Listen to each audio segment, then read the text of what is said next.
The resurrection. Your greatest comeback starts now. The anatomy of the fall. Every great story, every single one, requires a moment where the hero is flat on their back, looking at the ceiling, wondering how they got there. If you are in that moment right now, I have one thing to say to you. Congratulations. You cannot have a comeback if you haven't been taken down.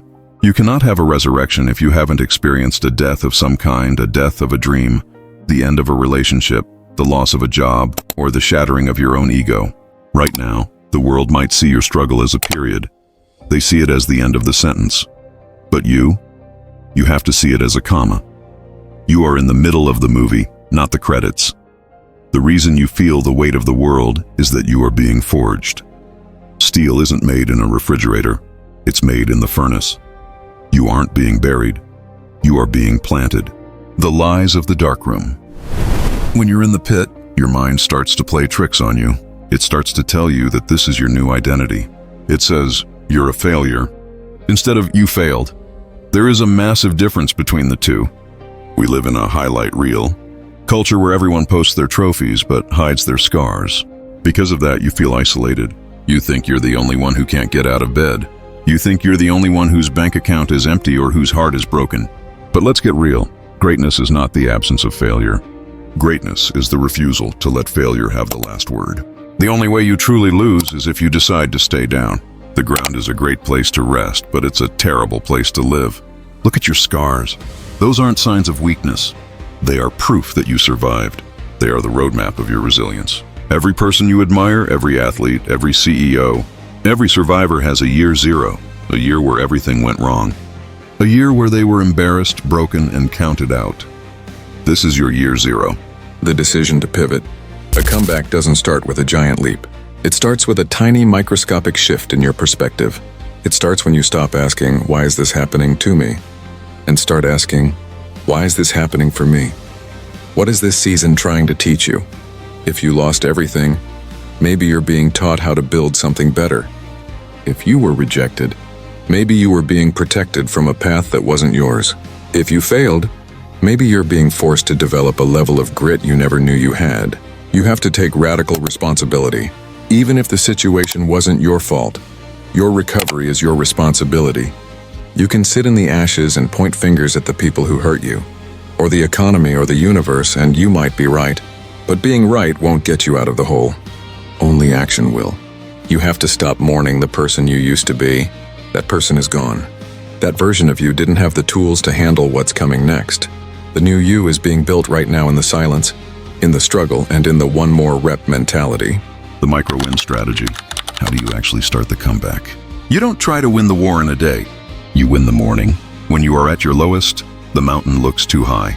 Don't look at the summit. Look at your feet. Make your bed. Drink your water. Move your body. Feed your mind something other than the news and social media. A comeback is a series of micro-wins. 1. You got up. 2. You silenced the inner critic for 5 minutes. 3. You did the work you didn't feel like doing. Consistency is the loudest form of F you to the people who doubted you. You don't need to shout your progress. Let your results do the screaming. People love to talk about quiet quitting, but I want you to practice quiet climbing. Don't announce it. Don't post about it. Just do it. Let them wonder why you're looking better.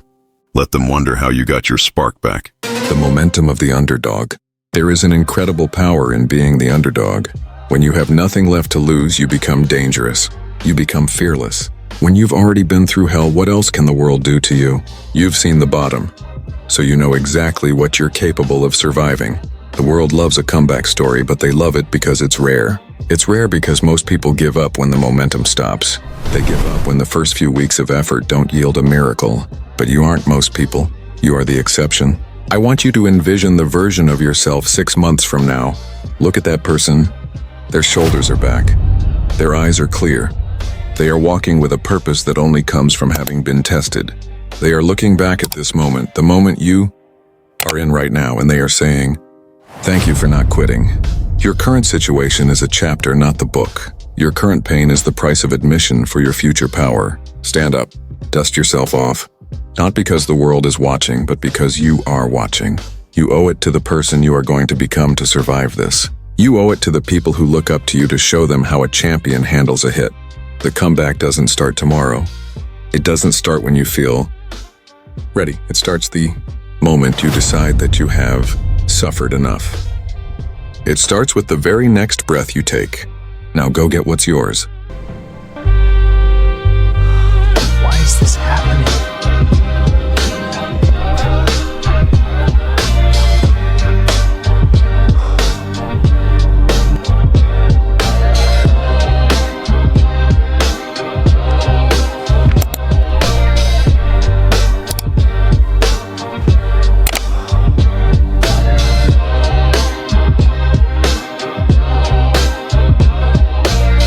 Nothing beats the thrill of the open road.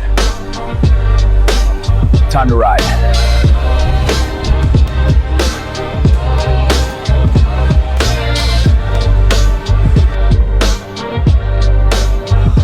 Why is this happening?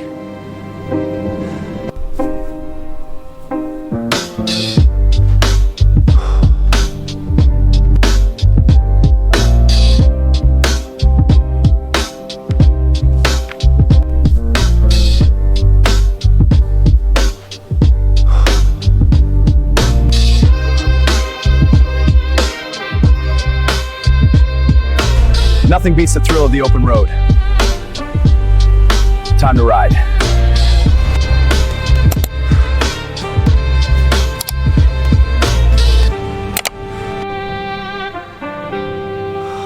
Why is this happening?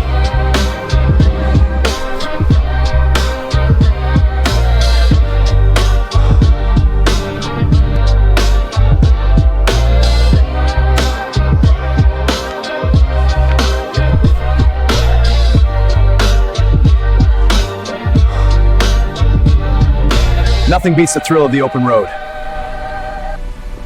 Time to ride.